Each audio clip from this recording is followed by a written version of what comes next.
Hello guys, welcome back to my English learning session. Last session we learned about voice, why we use it, when we use it and how it helps in communication skills. But today we are going to learn how to change active voice into passive voice.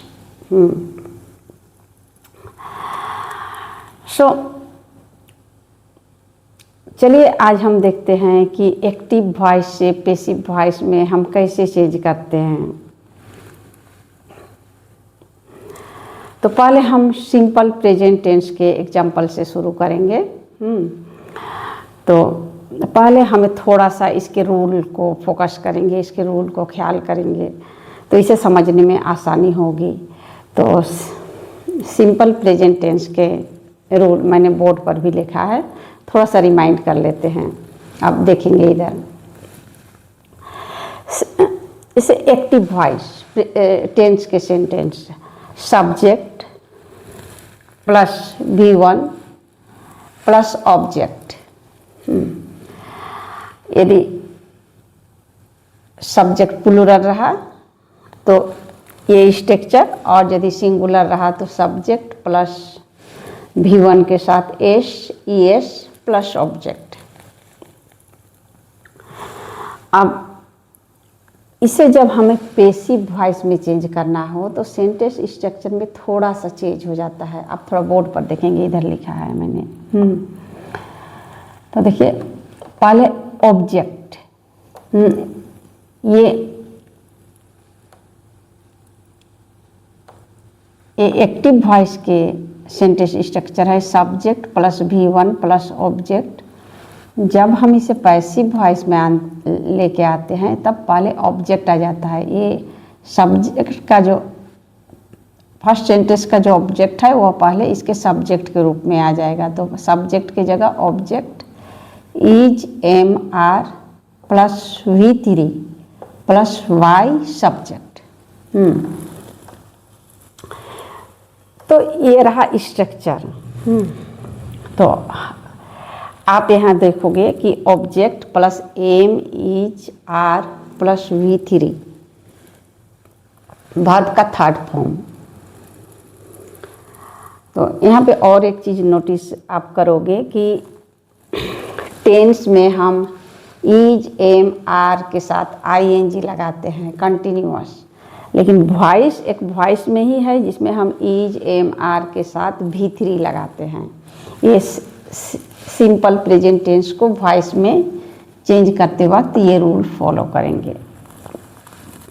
अब चलिए एक उदाहरण लेके हम इसे समझते हैं। एक दो उदाहरण लेते हैं। पहला एग्जाम्पल मैंने लिखा है, we celebrate Diwali with joy. Subject plus celebrate V1 plus object.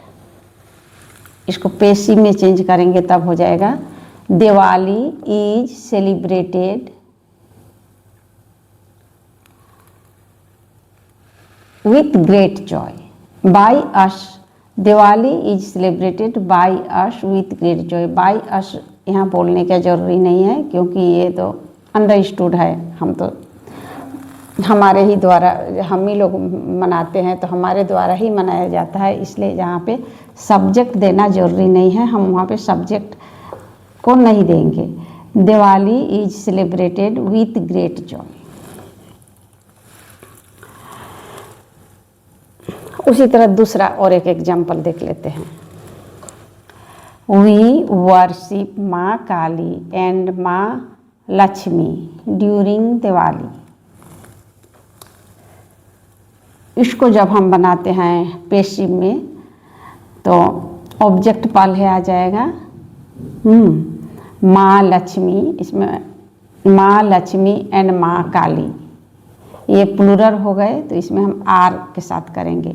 माँ Lakshmi and Maa Kali are worshipped during Diwali. All temples distribute prasad. Passive में prasad is distribute in all temples. मुझे पता है आप इसके रूल से फेमिलियर हैं, तो थोड़ा सा हमने रिवाइज कर लिया कि कैसे एक्टिव वॉइस के सेंटेंस को, सिंपल प्रेजेंट के सेंटेंस को जब हम पैसिव वॉइस में चेंज करेंगे तो इसका रूल हो जाएगा, हम इज, एम, आर और V3 सेंटेंस स्ट्रक्चर ख्याल रखेंगे। Is, am, are plus V3। Diwali is celebrated with a great joy. Diwali is celebrated all over India. तो ये बहुत आसान है। अब चलिए हम एक टॉपिक लेते हैं और उस टॉपिक को हम वॉइस के सहायता से एक्सप्लेन करेंगे। तो हमारा वो टॉपिक है दिवाली सेलिब्रेशन। तो मैंने इस टॉपिक को क्यों लिया, तो चलिए आज हम दिवाली सेलिब्रेशन का एक्सप्लेन करते हैं, वो भी पैसिव वॉइस के सहारे, क्योंकि हमारा ये टॉपिक पैसिव वॉइस को समझने में आपको बहुत हेल्प करेगी, क्योंकि इसके दौरान हमें एक्टिविटीज पर फोकस करना है, ना कि सब्जेक्ट पर, ना कि डूअर पर, कौन करता है। क्योंकि ओबियसली है कि इसमें डूअर जो है, सब्जेक्ट है, वो अंडरस्टूड है, उसे एक्सप्लेन करने की ज़रूरी नहीं है कि करते तो हम लोग हैं, लेकिन इस फेस्टिवल के दौरान हम लोग क्या क्या करते हैं। तो ये बहुत सुंदर टॉपिक्स है वॉइस को समझने के लिए। तो चलिए देखते हैं दिवाली सेलिब्रेशन। तो आप सेंटेंस स्ट्रक्चर kwa नोटिस कीजिएगा और एक्सप्रेशन कितना सुंदर होता है थोड़ा सा नोटिस कीजिएगा। अब बोर्ड पर मैंने लिखा है Diwali is celebrated all over India with great Joy. Diwali is celebrated all over India with great joy. Homes are decorated with lights and flower. Temples are decorated with light and flower.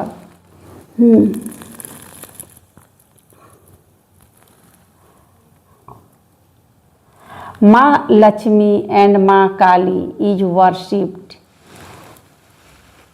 in many places.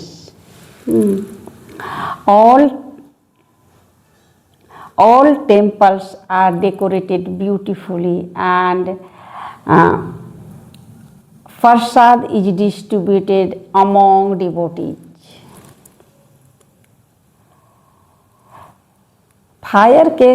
Firecrackers are burst by children during the night. Sweets are exchanged among relatives and friends. The festival brings happiness, peace and prosperity to everyone. So it is the great festival. सभी sentence passive voice के हैं। तो हमने कितना सुंदर passive voice के sentence के सहारे और सिंपल प्रेजेंट टेंस जो है उन्हें हम पैसिव वॉइस के सहारे कितना सुंदर से अपना फेस्टिवल सेलिब्रेशन का वर्णन किया। तो इसी तरह के कुछ कुछ टॉपिक्स हैं जिससे हमें वॉइस के सहारे बोलना पड़ता है। और मैंने बहुत से लर्नर को सुना है, उनका एक्सपीरियंस, वे बोलते हैं कि हमें तो बात करने में कोई दिक्कत नहीं होती है, हम तो आसानी से कन्वर्सेशन कर लेते हैं, लेकिन जब हमें कोई टॉपिक पर बात करना हो तब हमें डिफ़िकल्टी लगता है, हम स्टक हो जाते हैं। तो ये एक्चुअली सबके साथ होता है, मेरे साथ भी ऐसा होता है। मैं अपना एक एक्सपीरियंस आपसे शेयर करना चाहूँगी। कुछ महीना पहले मुझे एक टॉपिक्स मिला था मेरे टीचर से, marriage. Suddenly he asked me, Sulochana, how do you celebrate marriage festival in your society और इन योर कल्चर। मैं सोचने लगी, आइडिया तो मेरे पास बहुत है कि हम लोग मैरिज के दौरान क्या क्या करते हैं। 2-3 दिन के एक्टिविटी में हम लोग मेहंदी सेलिब्रेट करते हैं, और संगीत का प्रोग्राम आयोजन किया जाता है, नाच गान का आयोजन किया जाता है, खाने पीने का बहुत सुंदर व्यवस्था किया जाता है। लेकिन मैं इंग्लिश में बता नहीं पा रही थी। फिर मैं सोचने लगी, मैंने तो टेंस को इतना अच्छा से समझा है, मैं इतना अच्छा कन्वर्सेशन कर पाती हूँ, क्यों मैं अभी बोल नहीं पा रही हूँ। फिर मुझे सॉल्यूशन मिला। एक्चुअली इस तरह की बातों को बताने के लिए हमें तो वॉइस की सहारा लेना पड़ेगा, कि हम क्या क्या एक्टिविटीज़ करते हैं फेस्टिवल के दौरान, कोई इवेंट के दौरान। तो मुझे वॉइस को थोड़ा सा रिवाइज करना होगा, थोड़ा समझना होगा, थोड़ा सा प्रैक्टिस करना होगा। तो मेरा कहना यही है कि हम यदि बेसिक ग्रामर को समझते जाएंगे, अंडरस्टैंडिंग को समझते जाएंगे, तो हमारे लिए कोई भी टॉपिक्स पर बात करना आसान होगा। और एक बात मैं आप लोगों से शेयर करना चाहूँगी। बहुत सारे लर्नर से मैंने बात के दौरान सुना है, वे बोलते हैं कि हम तो बोलते बोलते सीख जाएंगे। बात सही है, भाषा है, लैंग्वेज है, बोलना और सुनना तो ज़रूरी है ही। बोलते और सुनते ही हम भाषा सीखते हैं। लेकिन मेरा कहना है, यदि हम सीखते सीखते बोले तो हमारा जर्नी और आसान होगा, क्योंकि हमें एक लर्निंग मैप मिल जाएगा, डायरेक्शन मिल जाएगा। तो इससे हमारा कॉन्फिडेंस लेवल बढ़ता रहेगा और हम कंफ्यूज कम होंगे, और कॉन्फिडेंट के साथ हमारा जर्नी और भी